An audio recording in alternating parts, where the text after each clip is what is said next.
আসসালামু আলাইকুম দর্শক, যে ঘটনাটি আপনারা এখন দেখতে পাচ্ছেন এই ঘটনাটি আজ সকাল আনুমানিক 12টার দিকের একটি ঘটনা ঘটেছে। দর্শক, যেই ঘটনাটি আপনাদেরকে দেখাচ্ছি, আমার পেজে আসলে কয়েকটি ভিডিও আপলোড করেছি। সেই ভিডিওগুলোতে বিস্তারিত কী ঘটনা ঘটেছে সেটি আসলে উল্লেখ করতে পারিনি। তো এই ভিডিওটিতে বিস্তারিত ঘটনাটা কিভাবে ঘটলো আর কী কারণে ঘটেছে সেই বিষয়ে আপনাদের সঙ্গে বিস্তারিত শেয়ার করব। দর্শক, এখন যে আগ্নেয়াস্ত্রটি আপনারা দেখতে পাচ্ছেন, এটি আসলে দুই যুবক ইজি বাইক চালাচ্ছিলেন একজন, আর আরেকজন দাবি করছিলেন সেই ইজি বাইকের তিনি যাত্রী। দুজনের বাড়ি কিন্তু একই জায়গায়। একজনের বাড়ি রাজবাড়ী জেলা পাচুরি ইউনিয়নে এবং আরেকজনের বাড়ি রাজবাড়ী জেলা ছোট বাকলা ইউনিয়ন। দুজনের বাড়ি কিন্তু পাশাপাশি।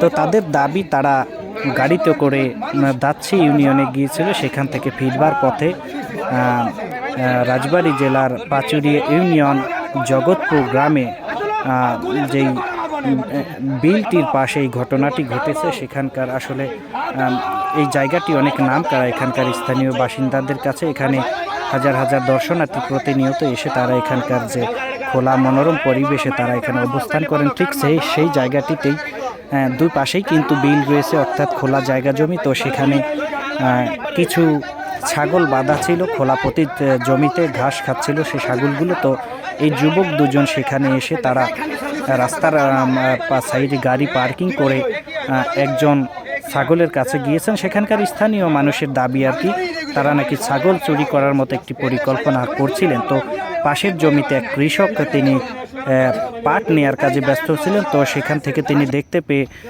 চোর চোর বলে চিৎকার করার কারণে সেখানে অসংখ্য মানুষ জড়ো হয়ে যায়। তো এক পর্যায়ে তাদেরকে জিজ্ঞাসাবাদ করা হলে তারা অস্বীকৃতি জানায়। তারা বলছে যে আমরা সেখানে প্রস্রাব করার জন্য গিয়েছি।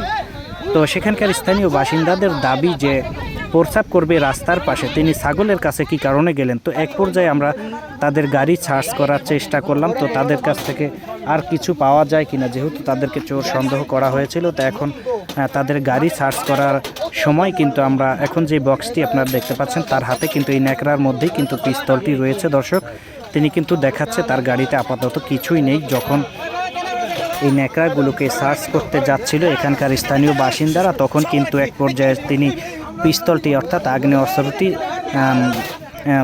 ঝোড়ের মধ্যে ফেলে দেয়। তো সেখানকার স্থানীয় যুবকরা কিন্তু সেখানে আসলে কি ফেললো এটা দেখার জন্য কিন্তু সেখানে যখন তারা ঝাঁপিয়ে পড়ে, তো সেখানে গিয়ে তারা দেখে যে তার অটোর মধ্য থেকে একটি পিস্তল অর্থাৎ আগ্নেয়াস্ত্র বের করা হয়েছে। দর্শক দেখুন, সেখানে তারা ঝাঁপিয়ে পড়েছে, আগ্নেয়াস্ত্রটি তার হাত থেকে উদ্ধার করেছে। তো আমরা সঙ্গে সঙ্গে প্রশাসনকে অবহিত করেছি। প্রশাসনের লোকজন হয়তো বা কিছুক্ষণের মধ্যেই এখানে এসে পড়বে। আর যাদের আসলে যারা এই ঘটনাটি ঘটিয়েছে, আপনারা দেখতে পাচ্ছেন যে আসলে এই অস্ত্রটি তাদের কাছ থেকে উদ্ধার করা হয়েছে। আর এখানকার স্থানীয় বাসিন্দারা কিন্তু তাদের উপর চওড়া হয়েছে, তাদেরকে ব্যাপক মারধর করা হয়েছে। দর্শক দেখুন, গাড়ির মধ্যে সে ইজি বাইকের মধ্যে কিন্তু এই আগ্নেয়াস্ত্রটি রেখে সে আসলে কি কারণে জানি না আমরা, সে এগুলো করছে বা কেনই তিনি এটা রেখেছেন আমরা আসলে বুঝে উঠতে পারছি না। তো সেখানকার স্থানীয় বাসিন্দারা প্রশাসনকে অবহিত করেছেন যে কোনো সময় কিন্তু প্রশাসন এসে পড়বে, আর এসে তাদেরকে হয়তো বা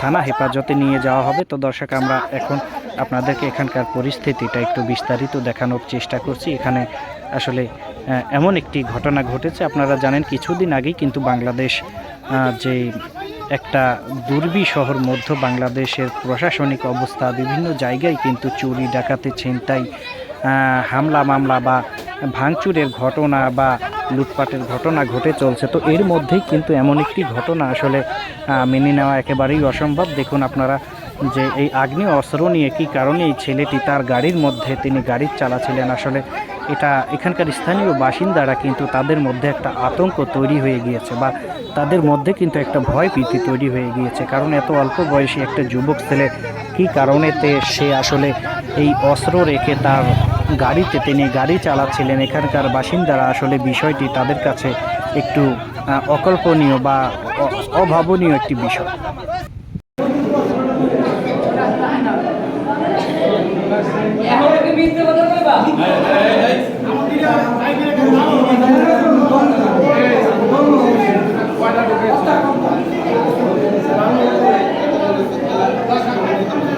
টাকা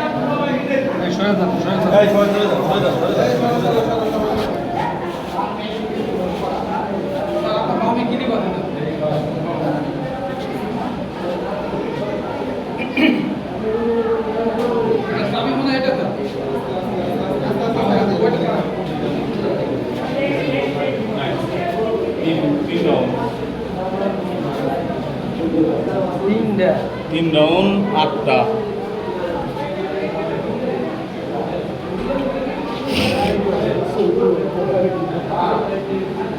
আচ্ছা